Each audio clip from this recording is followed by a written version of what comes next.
오늘 프린트물이 좀 두껍죠? 양이 많다는 얘기입니다. 좀 급하게 하겠습니다. 우리가 지난 시간에 팔문을 통해서 인간의 전적 무능력이 무엇인가에 대해서 같이 살펴봤죠. 타락한 인간은 스스로의 힘으로는 선을 행할 수도 하나님께 나아올 수도 없는 존재다라는 것을 살펴봤습니다. 그래서 오직 성령의 거듭남을 통해서만 구원이 가능하다라고 말씀을 드렸죠. 그런데 여기까지 들으면 이 사람의 마음에 자연스럽게 의문이 하나 생기게 됩니다. 인간이 스스로 하나님의 법을 지킬 수 없다면 인간이 지킬 수 없는 것을 요구하시는 하나님은 공정하다고 말할 수 있는가? 그런 질문이 생기게 돼요. 이것은 이 인간의 이성이 하나님의 공의를 향해서 던지는 질문입니다. 그래서 제4주일 오늘 이 세 문답, 구문과 신문과 11문이 바로 이 질문을 정면에서 다루고 있어요.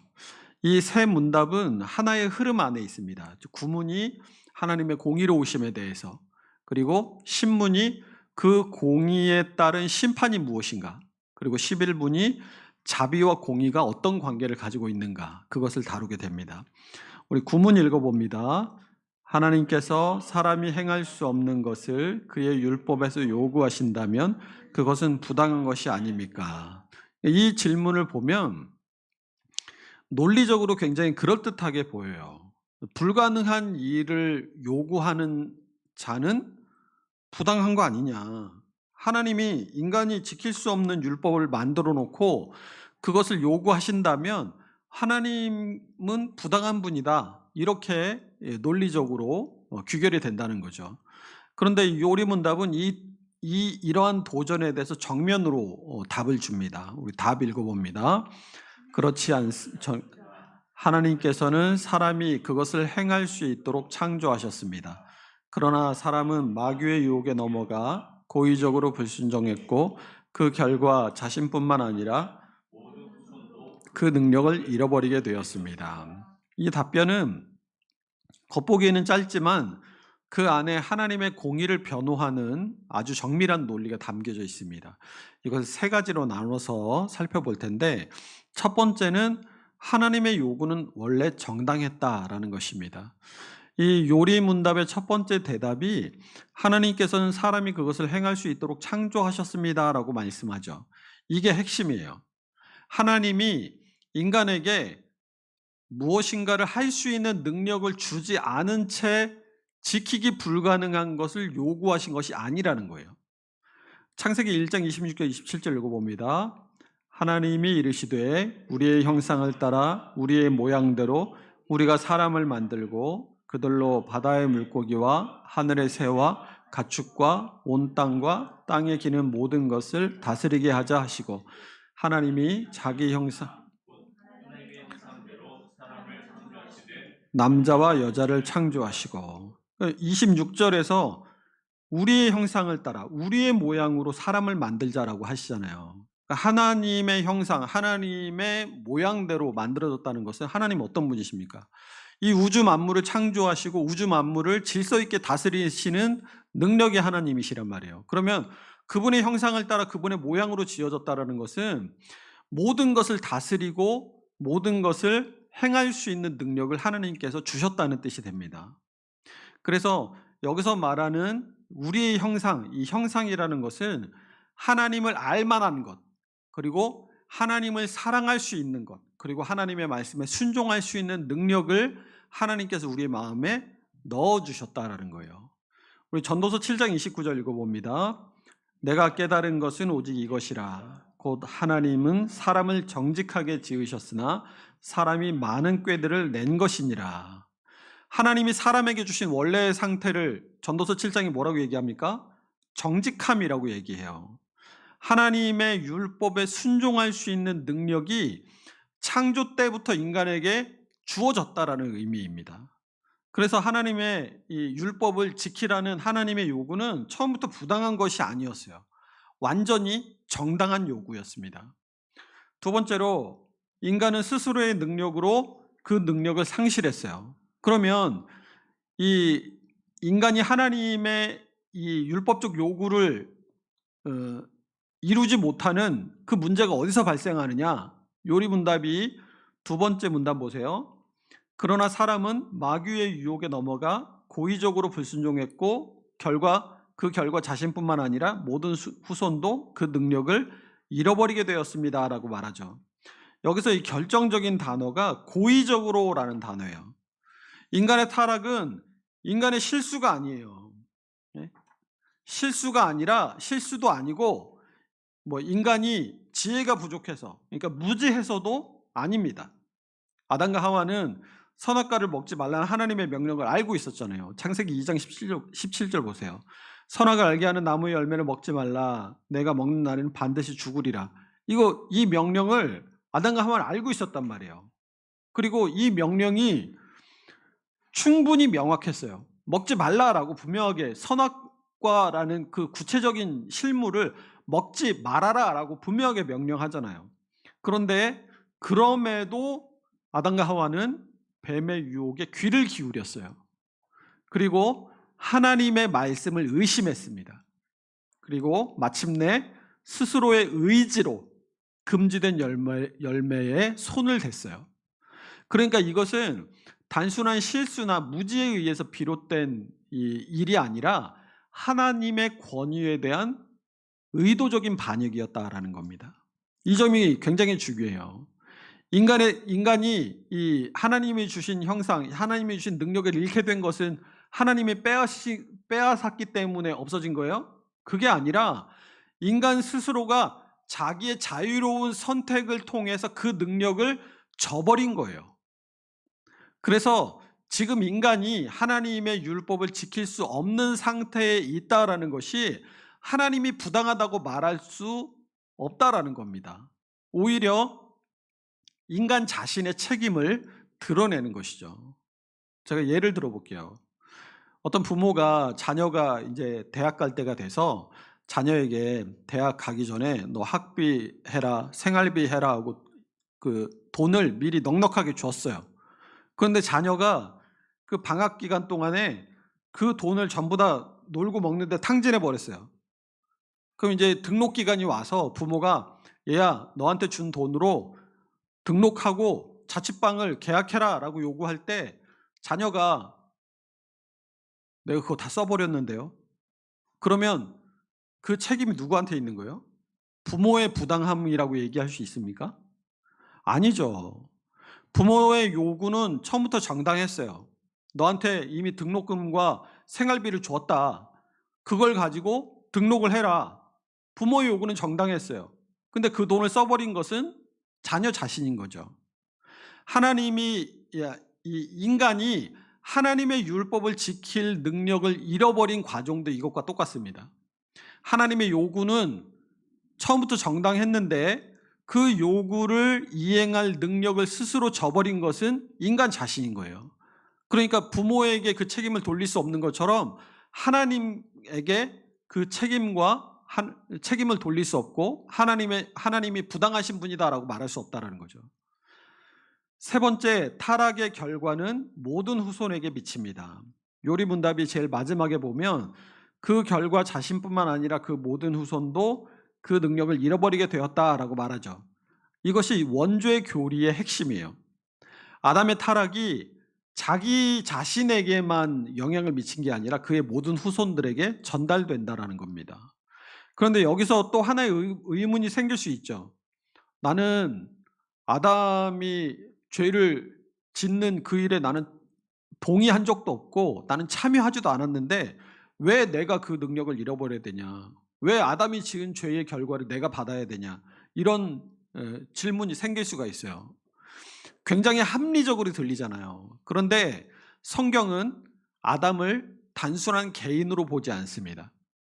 아담은 하나님과 인류 사이에 이 언약의 대표자예요. 그러니까 이 언약의 머리였습니다. 칠문에서 우리가 살펴본 것처럼 한 나라의 대표가 다른 나라와 이 조약을 맺으면 그 조약이 그 국민 전체에게 효력을 갖는 것처럼 인류의 대표였던 아담이 하나님과의 언약을 파기했을 때 그 결과는 당연히 인류 전체에게 미치게 되는 거예요. 로마서 5장 12절 읽어봅니다. 그러므로 한 사람으로 말미암아 죄가 세상에 들어오고 죄로 말미암아 사망이 들어왔나니 이와 같이 모든 사람이 죄를 지었으므로 사망이 모든 사람에게 이르렀느니라. 자, 이것은 동시에 복음의 논리적 기초가 되기도 합니다. 한 사람 아담의 불순종이 모든 인류에게 사망을 가져왔다면 한 사람 그리스도의 순종이 모든 믿는 자에게 생명을 가져다 준다는 거예요. 이것이 대표성의 원리입니다. 우리 로마서 5장 19절 읽어볼게요.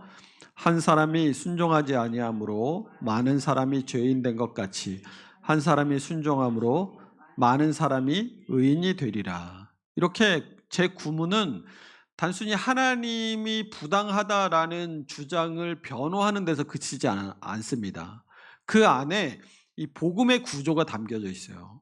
아담 안에서 잃어버려졌던 것이 그리스도 안에서 회복되어진다는 것. 이게 구원의 이야기 아닙니까?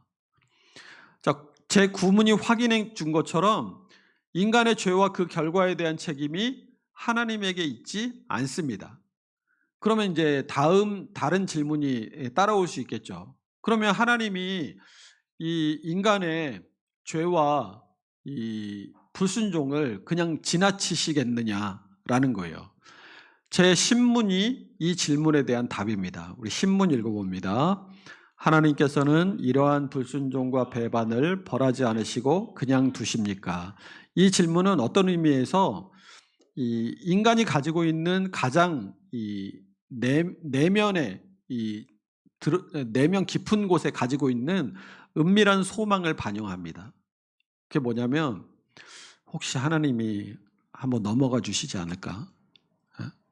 사랑이 많으신 하나님이니까 우리의 연약함을 좀 이해하고 좀 우리를 그냥 용서해 주시면 안 될까? 이런 거죠.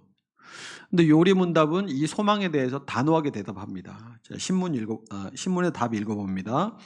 결코 그렇지 않습니다. 하나님께서는 우리가 개인적으로 짓는 죄뿐 아니라 태어날 때부터 지니는 죄에 대하여도 무섭게 진노하십니다. 의로운 재판관이신 하나님은 지금부터 영원히 죄를 처벌하십니다.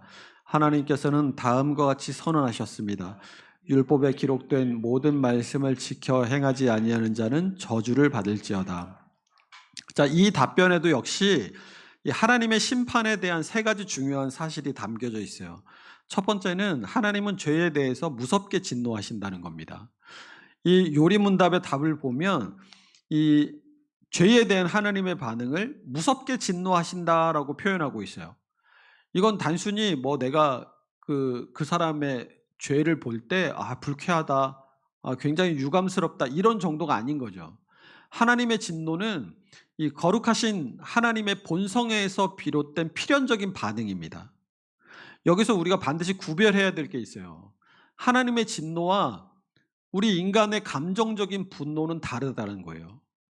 인간의 분노는 어때요? 이기적이잖아요. 그리고 감정적이고 충동적이고 불공정합니다. 그런데 하나님의 진노는 하나님은 어떤 분이세요? 거룩하신 분이고 공의로우신 분이잖아요. 그러니까 이 거룩하시고 공의로우신 하나님의 성품에 비춰서 죄에 대해서 하나님이 당신의 성품에서부터 자연스럽게 나오는 반응이라는 거예요. 죄가 이 구문에서 살펴본 것처럼 실수가 아니라 하나님의 존엄을 거스르는 반역이었잖아요. 그래서 하나님의 거룩하신 성품이 그것에 반응하지 않을 수 없는 겁니다. 하나님은 거룩하신 분이기 때문에 하나님께 대한 인간의 반역을 그냥 용서하시거나 그걸 모른 척 하실 수 없다라는 거예요. 하나님은 거룩하신 분이니까. 로마서 1장 18절 읽어봅니다. 하나님의 진노가 불의로 진리를 막는 사람들의 모든 경건하지 않음과 불의에 대하여 하늘로부터 나타나나니. 하나님의 진노가 어디서부터 나타나요? 하늘로부터 나타납니다. 그러니까 이게 이 말이 의미하는 바가 뭐냐면 이 우주의 근본 질서라는 뜻이에요. 그러니까 하나님의 거룩함에서 비롯되는 도덕적인 우주의 근본 질서로부터 하나님의 진노가 나타난다는 겁니다. 그러니까 죄를 죄로 여기지 않는, 만약에 하나님이 내가 죄를 지었는데 그 죄를 그냥 내가 눈 감아줄게 이러면 하나님이십니까? 그럴 수가 없다라는 거예요. 하나님은 거룩하신 분이기 때문에 하나님의 거룩함을 훼손하는 어떤 사소한 일이라도 하게 되면 하나님은 거룩한 분이라고 말할 수 없잖아요. 우리가 하나님은 거룩하신 분이라고 이야기하려고 한다면 하나님은 그 거룩함을 해치는 어떠한 것이라도 타협하지 않으시는 분이어야 한다라는 겁니다. 그러니까 하나님이 죄에서 진노하신다는 것은 무슨 뜻이라는 거예요? 하나님이 거룩하신 분이다라는 것을 보여주는 것이죠. 두 번째는 하나님의 심판이 원죄와 자범죄 모두를 대상으로 한다는 거예요. 이 요리문답이 이 심판의 대상이 뭐냐, 이 심판의 대상을 원죄와 자범죄라고 분명하게 명시합니다. 이 두 가지 죄를 구분하는 것이 중요한데, 이 원죄는 오리지널 신이라고 해서 아담으로부터 전가된 죄의 상태를 말해요. 그러니까 우리가 어떤 행동을 하기 이전에 이미 우리는 죄인으로 태어났다라는 거예요. 시편 51편 5절 말씀 읽어볼게요. 내가 죄악 중에서 출생하였으며 어머니가 죄 중에서 나를 잉태하였나이다. 이게 어머니가 무슨 빈민가나 뭐 범죄 소굴에서 나를 낳았다, 이런 나쁜 환경에서 내가 출생했다, 이런 의미가 아니라 태어나는 순간부터 그 자리가 말구유든 아니면 이 부잣집의 금침낭이든 태어나는 순간부터 인간은 누구나 다 이미 죄의 상태 아래 있다라는 얘기예요. 두 번째는 자범죄예요. 이거 액츄얼 신이라고 해가지고 우리가 살아가면서 스스로 능동적으로 범하는 모든 구체적인 죄들을 자범죄라고 합니다. 생각은 자범죄일까요, 아닐까요? 생각은 누가 하는 거예요? 생각 내가 하는 거 아니에요? 남이 생각해주고 나는 남이 생각해준 대로 따라갑니까? 생각 내가 하잖아요. 그러니까 생각도 자범죄예요. 행동도 당연히 자범죄이고, 또 이 자범죄 안에는 우리가 잘 이해하지 못하는 것도 있어요. 내가 마땅히 행할 일인데 그걸 하지 않는 것, 그것도 자범죄에 들어갑니다. 그러니까 내가 사람으로서 해야 될 윤리적인 일들, 내가 인간으로서 마땅히 가져야 할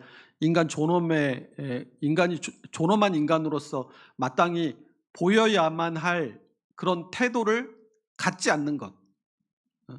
다른 사람이 가다가 넘어졌는데 넘어졌네 하고 쓱 그냥 지나가는 거, 그런 것마저도 다 자범죄에 속한다는 거예요.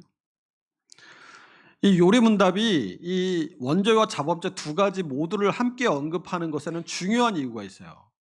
어떤 사람은 이렇게 생각할 수 있겠죠. 아니, 그래도 나는 남들보다 착하게 살려고 노력했고 남들보다 죄도 덜 지었는데, 하나님이 이 정도는, 그래도 나 정도는 좀 내가 예수 믿지 않아도 내가 이렇게 착하게 살았다면 그 착하게 산 그 행실만으로도 나는 구원받을 수 있지 않을까? 그런데 하나님의 심판은 어디에 임하느냐? 우리가 실제로 저지른 죄들만 심판의 대상으로 하지 않는다는 거예요. 우리가 죄인으로 태어났다는 우리 인간 본연의 그 근본적인 상태 자체가 이미 하나님의 심판 아래에 있다는 겁니다. 예를 들어 그럴 일이 없겠지만 사람이 태어나서 정말 아무런 잘못도 안 하고 성인 군자처럼 그렇게 살다가 죽었다 하더라도 그 사람은 하나님의 심판을 받게 된다는 거예요. 왜요? 원죄가 있기 때문에. 세 번째, 하나님의 심판은 현세와 영원에 걸쳐 반드시 이루어집니다. 이 땅에서, 그러니까 신문이 이 땅에서 그리고 영원토록이라고 표현을 하잖아요. 이 표현이 심판의 범위가 어디까지인가를 설명해 줘요. 하나님의 심판은 이 세상에서의 결과만도 아니고 또 내세에서의 결과만도 아니에요. 둘 다를 포함합니다. 근데 여기서 반론이 제기될 수 있겠죠. 내가 세상 살아보니까 나보다 더 못되게 사는 사람들, 하나님 안 믿는 사람들이 이 세상에서 잘 먹고 잘 사는 경우가 얼마나 많냐. 예? 이 사람들은 죽을 때도 금친상에서 편안하게 숨을 거두는 거 보니까 이 사람들한테는 형벌이 없는 것처럼 보인다. 이렇게 말하는 사람도 있을 수 있다는 거예요. 이게 인간이 오랫동안 씨름해온 문제이기도 합니다. 그래서 시편 73편 보면 이 시편 73편을 쓴 아삽도 이 문제 때문에 걸려 넘어질 뻔했어요. 그런데 성경은 그 문제에 대한 답을 정확하게 제시하죠. 현재의 번영, 현재 이 땅에서 잘 먹고 잘 사는 것이 심판의 면제를 의미하지 않습니다.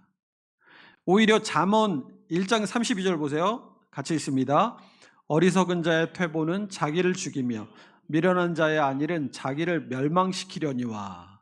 무슨 말이냐면 지금 우리가 이 땅에서 잘 먹고 잘 사고 주님을 부정하면서 예수 안 믿는 사람들이 이 땅에서 잘 먹고 잘 살고 온갖 것들을 다 즐기며 사는 것이 심판이 없는 게 아니라 심판의 유예일 뿐이라는 거예요. 심판은 반드시 옵니다. 심판은 반드시 와요. 나는 하나님 안 믿는데 내가 왜 심판받냐? 죽어보면 알아요. 눈 떴는데 하나님의 심판대 앞에 서 있는 거예요.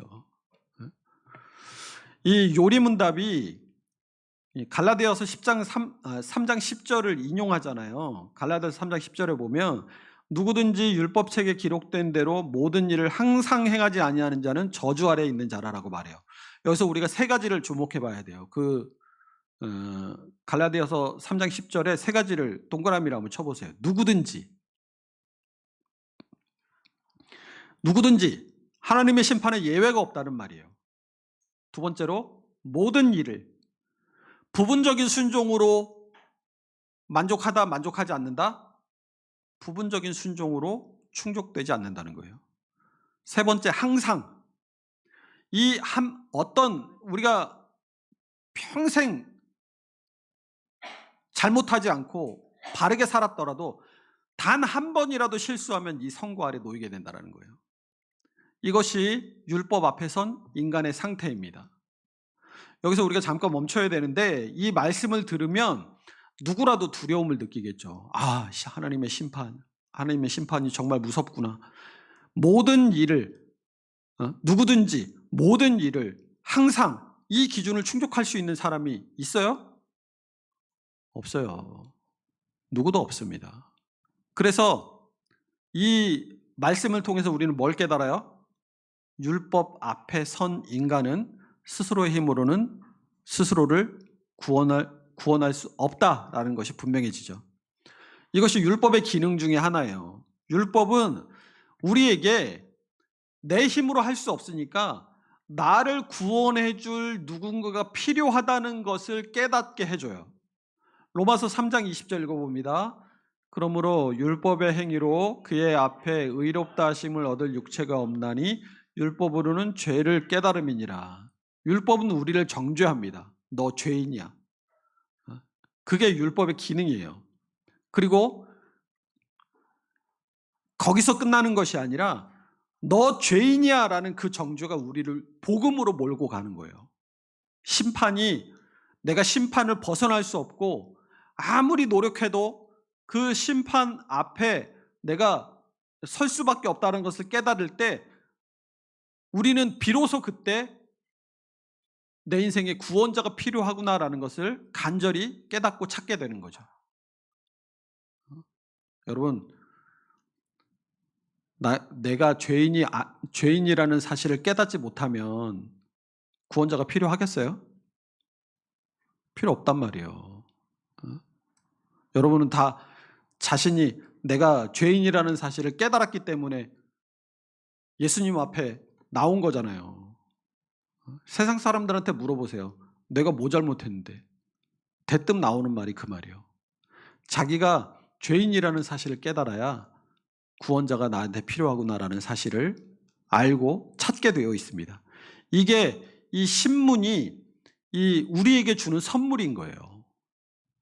이제 질문이 하나 또 남겠죠. 구문이 우리가 하나님의 공의가 우리에게 정당하다라는 것을 배웠잖아요. 그리고 신문에서는 그 공의에 따른 심판이 반드시 있다라는 걸 배웠어요. 그런데 성경은 하나님이 율법을 통해 심판하시는 공의로운 분이시라는 것뿐만 아니라 하나님은 사랑과 자비가 풍성하신 분이라고 우리에게 가르쳐 주잖아요. 그러면 이 하나님의 공의 그리고 하나님의 이 자비하심이 어떻게 조화를 이룹니까? 11문이 이 결정적인 질문을 다루고 있어요. 11문 읽습니다. 그러나 하나님은 또한 자비로우신 분이 아닙니까? 이게 굉장히 자연스러운 반론일 수 있어요. 하나님은 사랑이시다라고 성경에서 분명히 말씀하셨는데 어떻게 하나님이 자기가 사랑해서 자기의 형상으로 만드시고 자기 아들을 주시기까지 우리를 구원하시기 원하시는 그 사랑의 하나님이 어떻게 우리를 영원한 형벌로 심판하실 수 있어?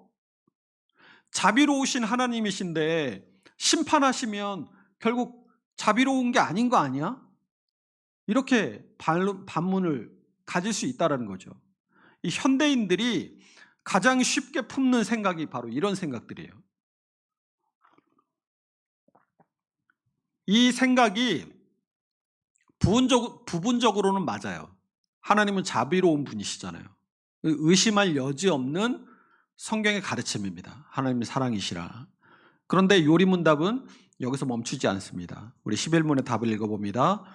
하나님은 분명히 자비로운 분이지만 또한 정의로우신 분입니다. 그러므로 하나님의 지극히 높으신 위엄을 거슬러 범하는 죄를 극형으로, 즉 몸과 영혼을 영원히 벌하는 것으로 다스릴 것을 그의 공의가 요구하는 것입니다. 이 11문의 답이 기독교 신학에서 가장 중요하고 가장 깊은 진리 중 하나를 다루고 있어요. 이것도 세 가지로 나누어 살펴보겠습니다. 하나님은 자비로우시면서 동시에 공의로우십니다. 요리문답의 답이 하나님은 분명히 자비로우신 분이지만 이라는 말로 하잖아요. 그런데 여기에 하지만이라는 접속사가 달려 있어요. 이 접속사가 중요해요.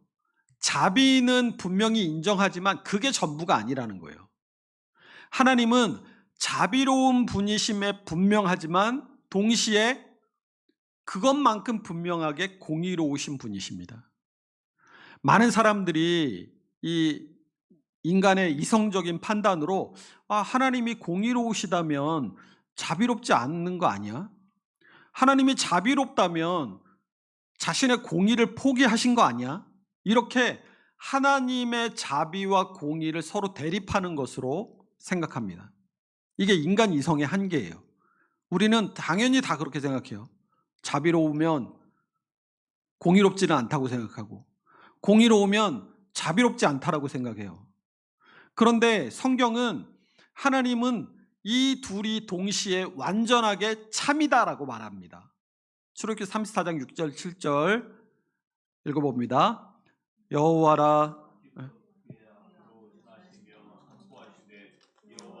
여호와라 자비롭고 은혜롭고 노하기를 더디하시고 많은 하나님이라. 인자를 천대까지 베풀며 악과 과실과 죄를 용서하리라. 그러나 벌을 면제하지는 아니하고 아버지의 악행을 자손 3, 4대까지 보응하리라. 자, 이 말씀을 보면 제가 밑줄을 쳐놨잖아요. 하나님의 자비하심이 먼저 선포됩니다. 그런데 7절 중간 부분 보세요. 그러나 벌을 면제하지는 아니하고 이런 표현이 나와요. 자비와 공의가 하나님의 성품에 대한 선언 안에 함께 있어요. 이것이 성경이 계시하는 하나님의 본성입니다. 자비를 포기하지 않으시면서 동시에 공의도 포기하지 않으시는 거예요. 늘 이 하나님의 성품에 대해서 말씀드릴 때마다 아까도 얘기했지만 하나님의 여러 가지 성품이 있는데 그중에 하나라도 완전하지 않으면 그 순간 하나님은 하나님이 아니라고 했잖아요.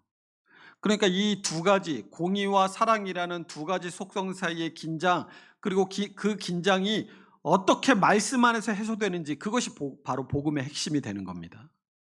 그 이야기에 대해서는 우리가 다음 주일에 문답에서 구체적으로 살펴보게 될 것이고, 지금은 이 자비와 공의 사이의 긴장이 어떤 것인가에 대해서 먼저 좀 살펴볼 필요가 있어요.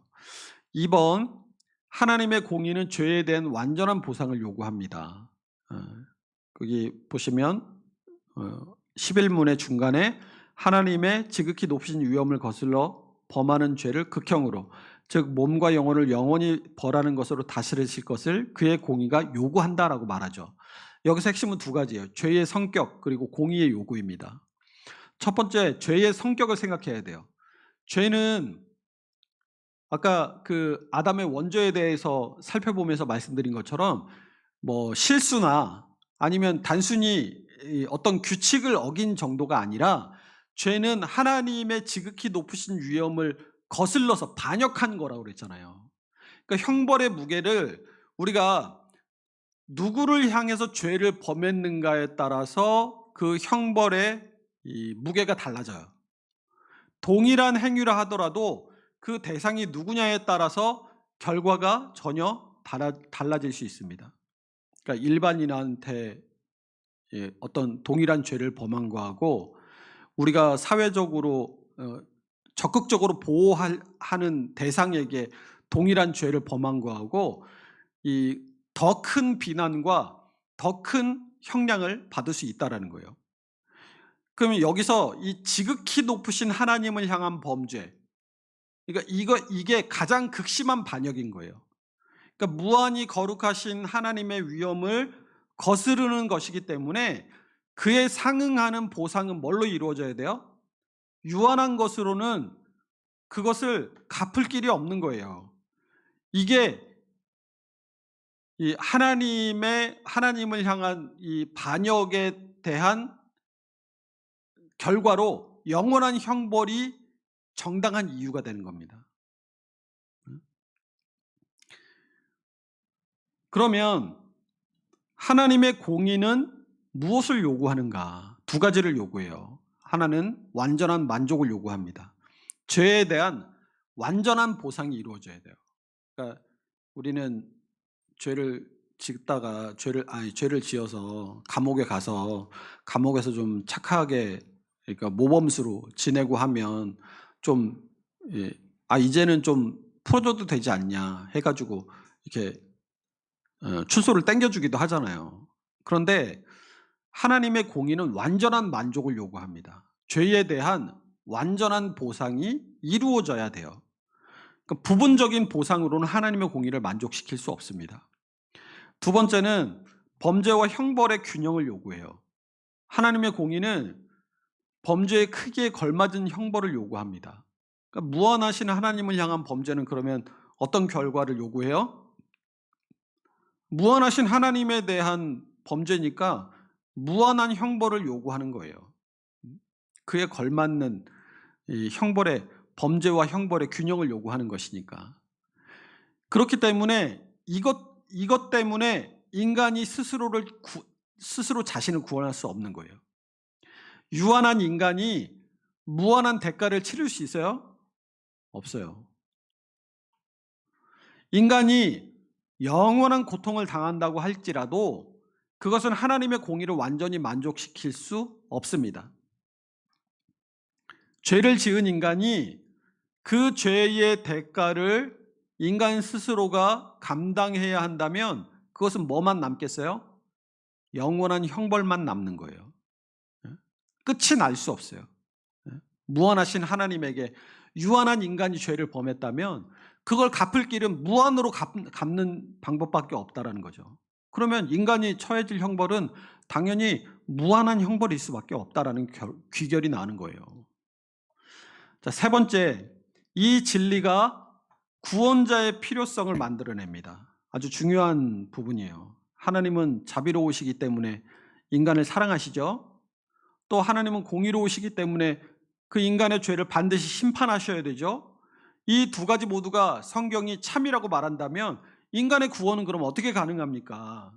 하나님이 자비를 위해서 공의를 포기해 버리시면 죄에 대한 하나님은 더 이상 공의로운 하나님이 아니시고, 하나님이 공의를 위해 자비를 버리신다면 모든 인간은 멸망할 수밖에 없습니다. 이 딜레마를 해결할 수 있는 유일한 방법이 뭐냐? 죄에 대한 완전한 보상이 이루어지면서 동시에 그 보상이 죄인이 아닌 다른 누군가에 의해서 이루어지는 거예요. 그러니까 중보자, 대리인이 필요하죠. 우리를 대신할 사람. 그 중보자는 두 가지 조건을 충족해야 됩니다. 첫 번째는 인간의 형벌을 대신해서 받아야 되기 때문에 참된 인간이어야 돼요. 두 번째는 하나님의 형벌이 무한한 형벌이기 때문에 그 무한의 형벌의 가치를 담당할 수 있는 존재여야 돼요. 하나님이 이 창조하신 모든 피조물 중에 영원한 것이 있어요? 없어요. 그러니까 하나님이 피조하신 다른 것으로는 이 무한한 형벌의 가치를 담당할 수 없어요. 그러면 누가 이 무한의 가치를 담당할 수 있습니까? 형벌의 이 무게를. 무한하신 하나님이 담당하실 수 있는 거예요. 이것이 바로 복음이 선포하고 있는 예수 그리스도이신 겁니다. 완전한 하나님이시면서 동시에 완전한 인간이신 분. 그분이 우리를 대신해서 하나님의 공의가 요구하는 모든 형벌을 담당하시고, 하나님의 공의가 만족되고 하나님의 자비도 이루어지는 유일한 한 길, 십자가를 통해서 우리의 구원을 이루어내신 거예요. 로마서 3장 25절 26절 같이 읽어봅니다. 이 예수를 하나님이 그의 피로써 믿음으로 말미암는 화목제물로 세우셨으니 이는 하나님께서 길이 참으시는 중에 전에 지은 죄를 간과하심으로 자기의 의로우심을 나타내려 하심이니 곧 이때에 자기의 의로우심을 나타내사 자기도 의로우시며 또한 예수 믿는 자를 의롭다 하려 하심이라. 여기서 자기도 의로우시며 또한 예수 믿는 자를 의롭다 하려 하심이라 라는 이 구절이 전부를 말해줘요. 하나님은 공의를 포기하신 적이 없어요. 동시에 자비를 거두신 적도 없습니다. 그리스도 안에서 하나님의 완전한 공의와 하나님의 완전한 자비하심이 하나로 맞는 거예요. 이게 복음입니다. 자, 이 제4주일에 이 구문, 신문, 11문의 문답이 하나의 흐름으로 이렇게 연결이 돼요. 제 9문이 뭐라고 물어봤어요? 하나님의 요구는 부당한 거 아닌가라고 묻고, 인간이 스스로 그 능력을 잃었기 때문에 그분의 요구는 정당합니다라고 답을 해요. 그리고 11문에 와서 그냥 넘어가실 수 있는 거 아닌가라고 물어보고, 공의로우신 하나님은 반드시 심판하신다라고 답을 해요. 그리고 11문이 그런데 하나님은 자비로운 분 아니냐라고 물어보고, 하나님은 자비로우신 동시에 공의로우신 분이시다라고 답을 줍니다. 이 세 가지 구문과 신문과 11문의 이 답들이 하나로 놓일 때 이 하나의 불가피한 결론에 도달하게 돼요. 그렇다면 인간은 어떻게 구원을 받을 수 있는가? 이것이 이 요리문답의 다음 단계, 그러니까 구원 부분이 우리에게 답하는 부분입니다. 그래서 제4주일은 우리 인간 스스로를 구원할 수 없는 존재라는 것을 우리가 지난주에 봤고, 이번 주에 우리 스스로가 하나님의 의로우심을 채울 수 없는 존재라는 것을 봤기 때문에 우리 스스로는 구원에 이를 수 없고 나를 대신해 줄 어떤 존재가 필요하다는 사실에까지 오늘 제4주일이 우리를 인도했다라는 거예요. 그러니까 제4주일은 우리를 절망의 자리로 인도하는 것처럼 보이다가 사실은 복음을 향한 가장 충실한 준비가 되는 겁니다. 우리가 이러한 바탕 없이 예수 그리스도가 소개된다면 우리는 예수 그리스도를 받아들이지 않을 수 있어요. 그런데 우리의 상태, 우리가 반드시 나를 대신할 구원자가 필요하다는 사실을 우리가 이 구문, 신문, 11문을 통해서 알고 그런 이 요구가 우리 안에 있다라는 것을 인정하기 때문에 그 다음 주에 우리에게 소개될 구원자가 예수 그리스도가 우리에게 반드시 필요하다라는 것을 인정할 수밖에 없게 된다는 거죠. 그래서 우리가 스스로를 구원할 수 없다는 것을 깊이 깨달을 때 비로소 구원자의 이름을 부르게 되는데, 요한복음 6장 44절이 이것을 이야기합니다. 읽어봅니다. 나를 보내신 아버지께서 이끌지 아니하시면 아무도 내게로 올 수 없으니 오는 그를 내가 마지막 날에 다시 살리리라. 근데 여기서 또 현실적인 질문이 하나 생길 수 있어요. 11문까지 다루고 나면 하나님이 공의로우시고 자비로운 분이라는 걸 알았어요. 그런데 왜 나는 이 세상을 살아가는 게 이렇게 힘들까? 왜 이렇게 고통스러울까? 내가 이 세상을 살아가면서 겪는 이 모든 환난과 고통과 고난들은 이거 하나님의 형벌인가? 이런 질문이, 이런 의문이 마음속에 떠오를 수 있습니다. 이 하이델베르그 요리문답을 작성한 이 우르시누스가 이 질문을 외면하지 않고 11문의 해설에 이 환난의 문제를 다루고 있어요. 그러니까 환난의 문제는 하나님의 공의와 자비를 이해하는 것과 분리될 수 없기 때문에 그래요.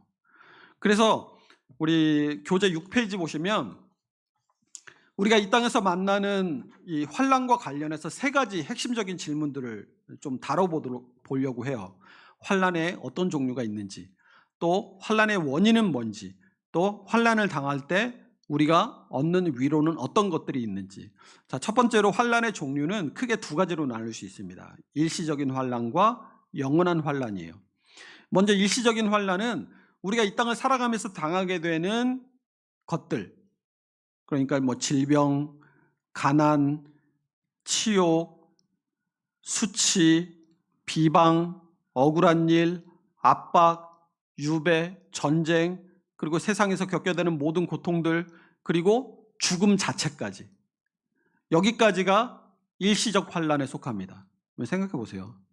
이 세상에서 겪는 모든 고민과 부당한 일들과 고통들이 죽으면 끝나잖아요.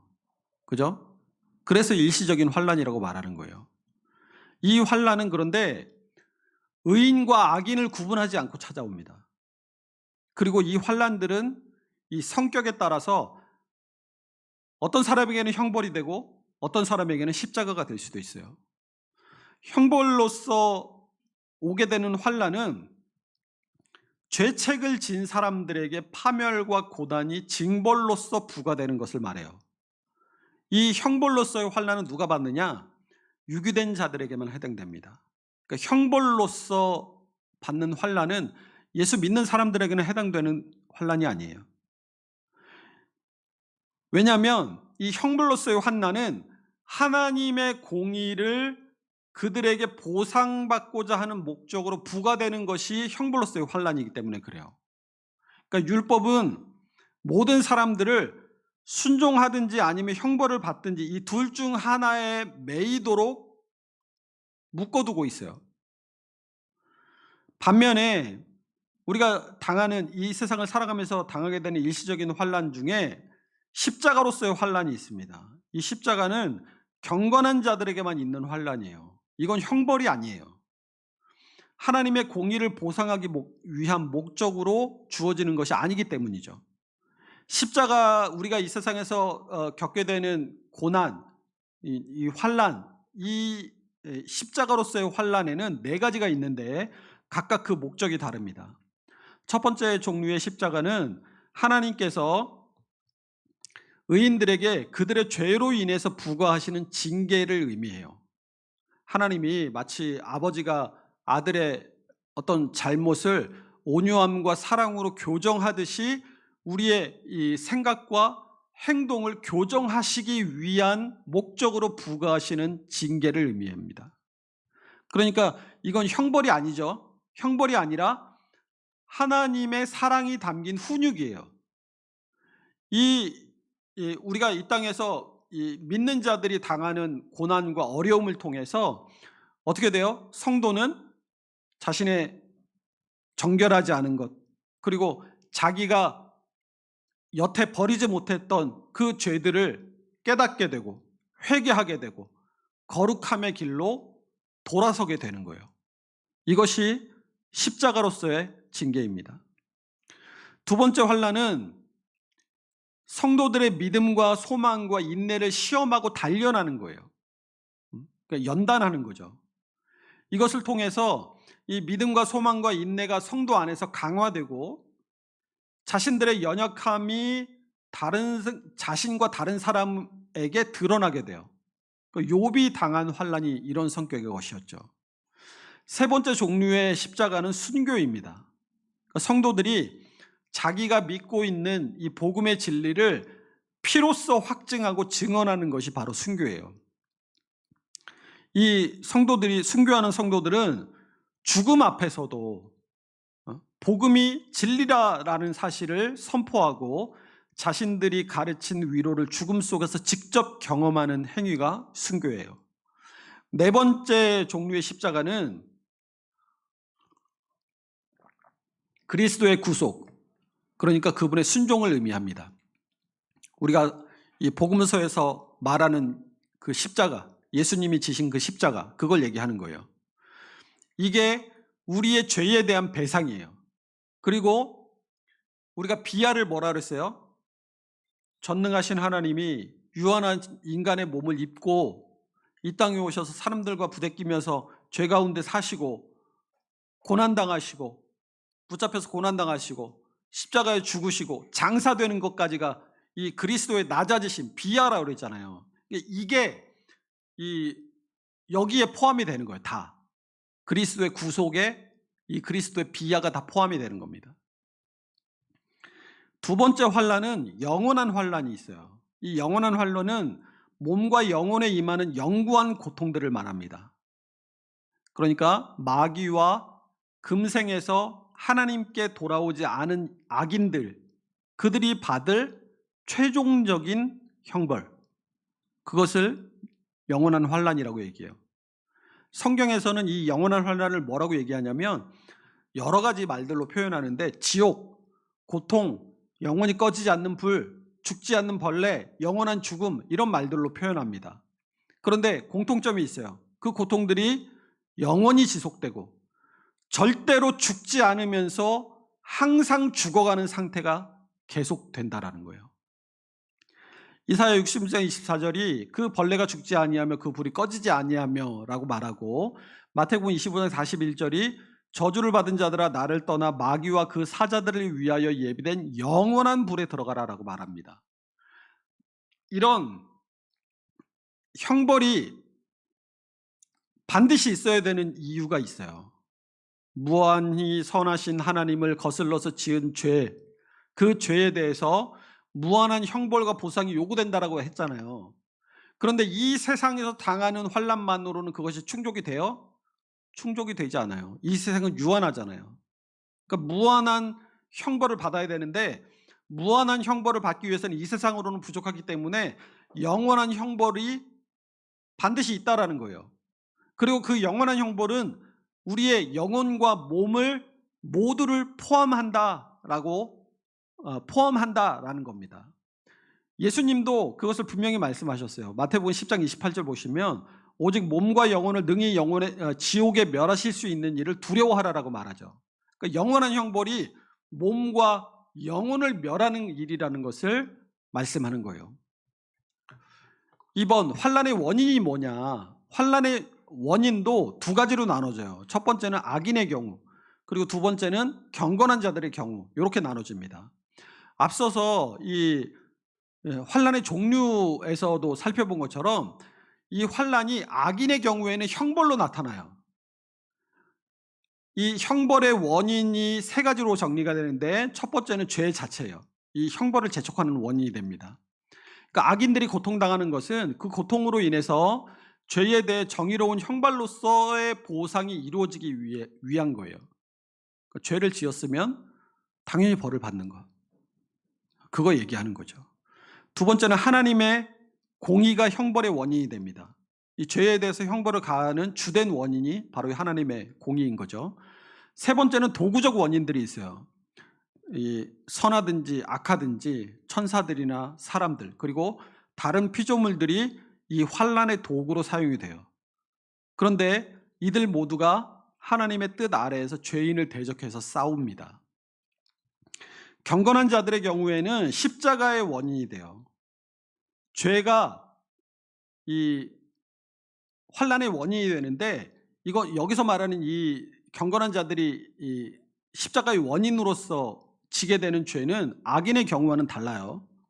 경건한 자들도 죄로 인해서 고통을 받잖아요. 그런데 그 경우에는 하나님의 공의를 만족시키기 위해서 벌을 받는 게 아니라는 거예요. 경건한 자들에게 있어서의 죄는 형벌은 우리가 죄를 인정하고 십자가를 통해서 그 죄를 벗어나도록 하기 위해서 주어지는 거예요. 그러니까 예수 믿는 사람도 죄를 짓잖아요. 그러면 하나님의 형벌이 주어지는데 그 형벌이 왜 주어지느냐? 회개하라고. 회개하라고 주어지는 것이 경건한 자들에게 주어지는 십자가로서의 환난이라는 겁니다. 그러니까 우리 삶에 고난이 오고 환난이 오고 어려운 일을 겪을 때 우리는 어떻게 합니까? 회개하면 되는 거예요. 그래서 이 하나님이 이 경건한 자들에게 주시는 환난을 통해서 그게 우리에게 뭐가 돼요? 우리에게 설교가 되고 회개하라는 부르심이 되는 거예요. 고린도서 11장 32절 읽어봅니다. 우리가 판단을 받는 것은 주께 징계를 받는 것이니 이는 우리로 세상과 함께 정죄함을 받지 않게 하려 하심이라. 보세요. 여기서도 말하잖아요. 우리가 판단받는 것, 징계를 받는 것이다. 세상이 당하는 것은 근데 뭐라고 얘기해요? 세상은 정죄를 당한다고 얘기하잖아요.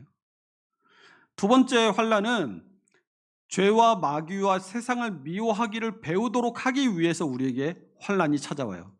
에베소서 6장 12절 읽어봅니다.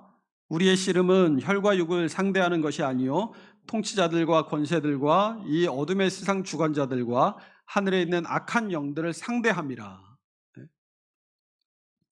세 번째로 우리의 삶에 환난이 찾아오는 것, 시험과 연단을 통해서 믿음과 소망과 인내와 기도와 순종을 강화하고 확증하기 위해서 찾아와요. 로마서 5장 4절이 연단은 소망을 이루는 줄 알미로다 라고 말씀하는 것처럼 말이죠.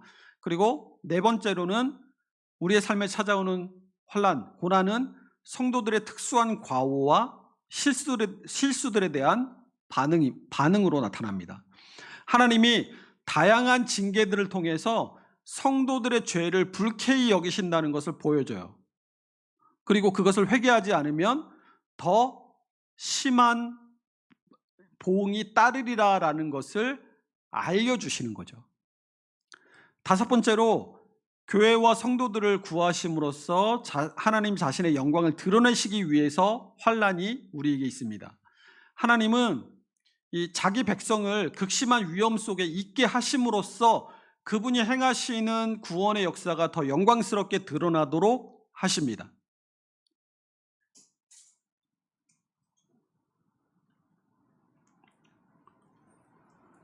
설명하려고 했는데 시간이 없으니까 넘어갈게요.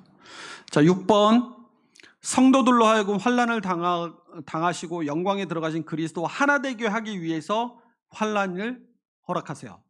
로마서 8장 29절이 하나님이 미리 아신 자들을 또한 그의 아들의 형상을 본받게 하기 위해 미리 정하셨다라고 말씀하잖아요. 일곱 번째, 성도들이 고난과 죽음을 통해서 복음의 진리를 증거하도록 하기 위해서 경건한 자들에게 환난이 주어집니다. 그리고 마지막 여덟 번째로 경건한 자들에게 있는 환난은 장차 올 심판과 영생의 증거가 되기 때문에 반드시 필요해요. 데살로니가후서 1장 5절 읽어봅니다. 이는 하나님의 공의로운 심판의 표요 너희로 하여금 하나님의 나라에 합당한 자로 여김을 받게 하려 합니다. 네. 여기까지요. 자, 그러면 우리가 경건한 자들이 이 땅에서 환난을 당할 때 받을 수 있는 위로가 뭐냐? 이것은 환난을 당하는 성도에게만 있는 위로입니다. 세상 사람들도 이 세상을 살아가다가 고난을 당하는데, 그런 고난이 그들이 당하는 그 환난은 위로가 없어요. 그런데 성도에게는 이 땅에서 우리가 여러 가지 이 앞에서 살펴본 8가지 원인들로 해서 우리에게 환난이 있을 때 반드시 하나님께서 위로를 주신다는 거예요. 첫 번째는 죄사함이에요. 이 죄사함이 가장 먼저 찾아오는 위로이자 다른 모든 위로의 기초가 됩니다. 이 죄사함과 하나님의 화목에 대한 확신이 없으면 다른 어떤 위로도 소용이 없어요. 그죠? 그런데 이 죄사함에 대한 위로가 내 마음에 확실하게 새겨져 있으면 다른 모든 위로가 자연스럽게 따라오게 돼요. 로마서 8장 31절 보세요. 만일 하나님이 우리를 위하시면 누가 우리를 대적하리요? 자, 2번 하나님의 뜻과 섭리. 하나님은 모든 일을 뜻하시고 이끌어 가시죠. 그분이 보내시는 어려운 일들이 하나님의 사랑에서 나오는 징계라는 것을 우리가 알 때 우리의 마음에 평안이 찾아옵니다. 욥기 13장 15절이 그가 나를 죽이실지라도 나는 그를 의뢰하리니라고 욥이 고백하잖아요. 그러니까 하나님의 뜻과 섭리를 아는 사람에게 그것 때문에 위로가 찾아온다는 거죠. 세 번째로는 덕 혹은 하나님께 드리는 순종의 탁월함 때문입니다. 이거야말로 진정한 덕이고, 이로 인해서 십자가 아래에서도 우리가 낙심하지 않게 됩니다. 네 번째는 선한 양심. 이것은 이 경건한 자들에게만 있어요. 이 경건한 자들은 중보자이신 이 그리스도로 말미암아서 하나님이 자신들과 이 화목한 관계 가운데 있다는 것을 알기 때문에 환난이 찾아오도 마음의 평안을 누릴 수 있게 됩니다. 다섯 번째, 최종적인 목적들. 하나님의 영광, 우리 인생의 최종 목적이죠. 우리의 구원, 이것도 최종 목적이죠. 다른 사람들의 회심과 교회의 확장, 이것도 최종 목적이에요. 이러한 이 환난에 있어서 최종 목적들이 우리의 위로가 된다는 거예요. 반드시 그 목적을 이룬다는 것을 우리가 알기 때문에 위로가 되는 것이죠. 여섯 번째로 사건들의 비교. 잠시 동안 주님께 징계를 받는 것이 세상에서 풍요롭게 살다가 결국은 하나님으로부터 쫓겨나서 영원한 멸망에 던져지는 것보다 훨씬 낫다라는 이 고난에 대한 비교, 그 비교를 통해서 위로를 받을 수 있다는 거예요. 우리가 이 땅에서 고난을 당할 때, 아 그래, 내가 고난을 당해도 하나님의 영원한 나라가 있지. 내가 저 세상 사람들처럼 고난을 당하다가 결국 멸망의 컨베이어 벨트 아래 떨어지는 것보다 내가 하나님의 징계를 받는 게 낫지. 그런 위로를 받게 된다는 거예요. 일곱 번째, 금생과 내생에서의 상급에 대한 소망. 이 세상에서 당하는 환난과 비교할 수 없는 다른 축복들이 있다라고 주님께서 우리에게 말씀하셨어요. 마태복음 5장 12절에서 기뻐하고 즐거워하라, 하늘에서 너희의 상이 큼이라라고 말씀하시잖아요.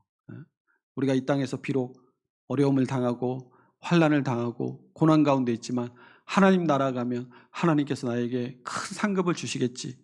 그러한 믿음이 우리의 위로가 된다는 거예요. 여덟 번째, 그리스도와 그분의 성도들의 모범. 하나님은 우리가 그분의 아들의 형상을 본받기를 원하시죠. 그래서 우리로 하여금 그리스도의 장성한 분량에까지 자라가라고 말씀하잖아요.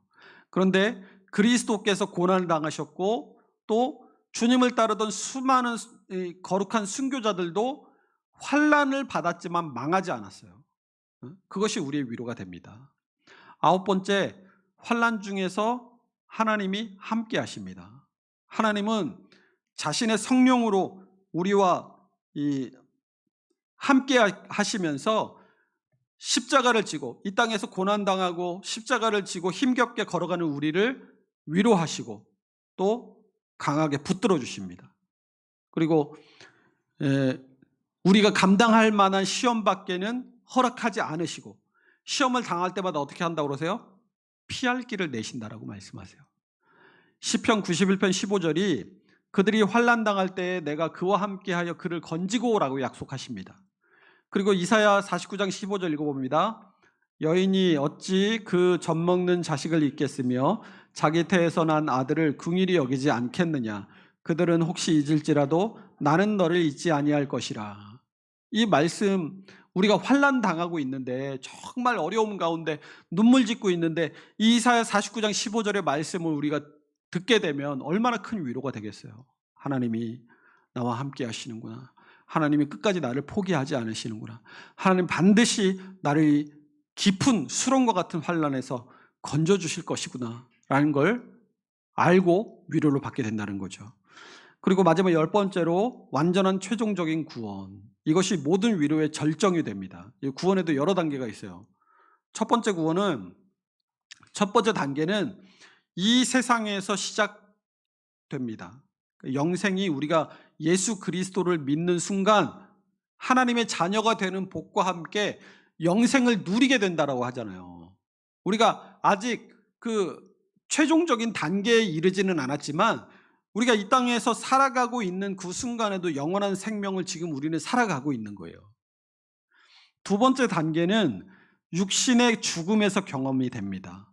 이때 우리의 영혼이 아브라함의 품에 안기게 되죠. 그리고 세 번째 단계는 죽은 자의 부활과 영화롭게 됨의 단계. 그러니까 구원의 최종 완성이 되는 거예요. 그때는 계시록 21장 4절이 하나님이 모든 눈물을 그 눈에서 닦아주리니라고 말하는 것처럼 우리의 몸과 영혼 모두가 완전한 복락 가운데 있게 될 것입니다.